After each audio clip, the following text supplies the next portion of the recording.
Hi friend, जय सियाराम सगळ्यांना. श्री स्वामी समर्थ.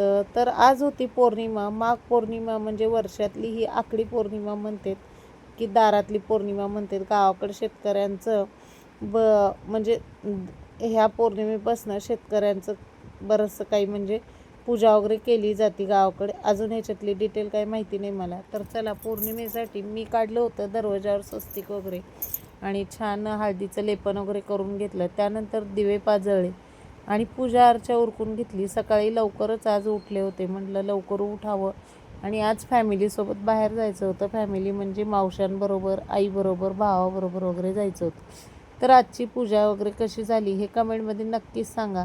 कुठं कुठं गेलं होतं व्हिडिओ स्किप न करता पूर्ण व्हिडिओ बघा. आणि कसं वाटलं आजचं पौर्णिमेचं. आज पौर्णिमेचं खरंच खूप छान वाटलं. आपल्या माणसांसोबत फिरायचं म्हणल्यावर खूप छान वाटतं. आणि त्यानंतर माझी कुंचन सेवा पण झाली. सकाळ सकाळी लवकर देवपूजा वगैरे झाले, कामं आवरले की छान फ्रेश वाटतं आणि खूप प्रसन्न वाटतं. आणि तुम्ही नेहमी बघत असाल माझ्या व्हिडिओमध्ये देवाऱ्यात देवघर खूप फ्रेश असतं आणि खूप छान अशी मांडणी केलेली असती. तर त्यानंतर आम्ही गेलो होतो अशा एका ठिकाणी की मी तो व्हिडिओमध्ये सांगू शकत नाही, जेव्हा वेळ येईल तेव्हा सांगेन.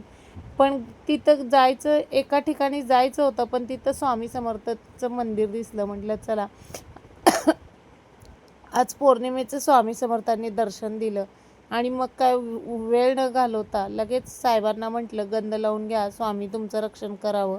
आईला लावलं, स्वतःला लावून घेतलं आणि लहान मुलासारखं घंटी वाजवायची हौस होती, घंटी वाजवून घेतलं आणि नमस्कार केला. आणि साहेबांनी आज पहिल्यांदा माझा व्हिडिओ असा शूट केलेला आहे छोटासा. तर आज त्यांची हेल्प झाली पहिल्यांदा. जसं व्हिडिओ चालू केला मी, जसं म्हणजे यूट्यूब चॅनल चालू केलं तसं पहिल्यांदा त्यांचा व्हिडिओ आला. आणि मग इथं स्वामींचं दर्शन घेतलं. खूप छान, मनाला खूप प्रसन्न वाटलं. स्वामींच्या अशा इथं पादुका पण होत्या. खूप फ्रेश वाटलं. म्हटलं चला आता स्वामींचं दर्शन घेतलं. नंतर मग इथं मावशीचा थोडासा व्हिडिओ काढला. ती काहीतरी सांगत होती. खूप छान वाटतं, खूप प्रसन्न वाटतं. तिच्या चेहऱ्यावरची ॲक्टिंग आणि आईची ॲक्टिंग बघा.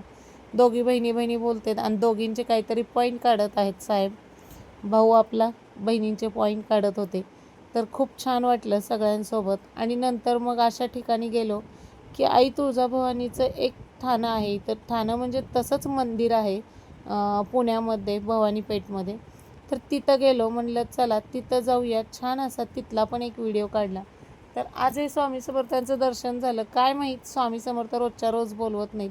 स्वामींना किती वेळा म्हटलं, जवळ मंदिर असून रोजच्या रोज जायचं असं ठरवते, पण काय माहीत रोजच्या रोज दर्शनच घेणं होत नाही. आणि किती सुंदर मंदिर होतं, शांत वातावरण, मन एकदम प्रसन्न झालं आणि छान वाटलं. तर चला एक फेरी मारून आले स्वामींना.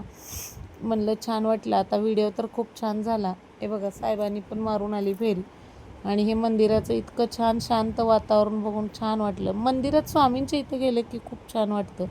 कुणाकुणाला स्वामी समर्थांची ओढ लागते, मला तर खूप लागायला लागली आता हल्ली. नंतर मग तुम्हाला म्हटलंच भवानी पेठमध्ये इथं गेलो. बघू शकताय तुम्ही इथं कॅमेरा आपला नवीन कॅमेरामॅननी पकडलेला आहे. ते म्हणजे माझ्या भावाने कॅमेरा पकडला. त्यांनी कधी उभा काढलाय, कधी आडवा काढलाय. साहेबांनी पण मध्येच आडवा उभा व्हिडिओ झाला. आणि मग काय, इथं गेल्यानंतर पहिले पूजाची ताट घेतलं एक. त्याच्यामध्ये होतं ओटीचं सामान होतं. त्याला मी सांगत होते, अरे उभा नको, आडवा काढ, म्हणजे कॅमेराच्या व्हिडिओ छान येतात. नाही तर बहीण आहेत स्वाती आपली पॉईंट काढायला. मग त्यांनी आपला कॅमेरा धरला. आणि हे बघू शकताय तुम्ही, हे पण मंदिर छोटंसंच आहे पण खूप छान आणि मनाला खूप प्रसन्न वाटलं. आज काय माहिती, आज माहेरच्या लोकांसोबत देवदर्शन खूप छान घडलं. भावाच्या कामासाठी गेलो होतो, पण भावाबरोबर सगळे देवदर्शन केले. खूप छान वाटलं. तो नेहमी असं मंदिरात जातो स्वामी समर्थाच्या. तो जातो चंदननगरला, पुण्यामध्ये चंदननगरला मंदिर आहे. त्या पण मंदिरात जाऊ. आता म्हटलं चला तुम्हाला आई तुळजाभवानीचं इथं मंदिर दाखवते, किंवा आईचं फोटो, आई कशा आहेत म्हणजे सेम तसंच ठाणं इथं आहे ते दाखवते. आता मला पटकन एवढं बोलता येईना, खूप उशिरा हा एडिटिंग होत आहे व्हिडिओ. म्हणलं काय बोलायचं आणि कसं हे करायचं काहीच कळलं नाही. मग काय तिथल्या वेण्या घेतल्या आणि पटापट केसात माळायचं काम चाललं होतं. केसात घालून घ्यावं वेणी म्हणलं. आणि मग इथं आई, मी, मावशा सगळे छान असं गप्पा रमल्या होत्या. आणि इथं बघू शकताय सगळ्या देवींचे 9 दिवसातल्या 9 रात्रातल्या ही महिषासूर वगैरे सगळ्या देवींची इथे त्यांनी मंदिराचा फोटो वगैरे काढून घेतला.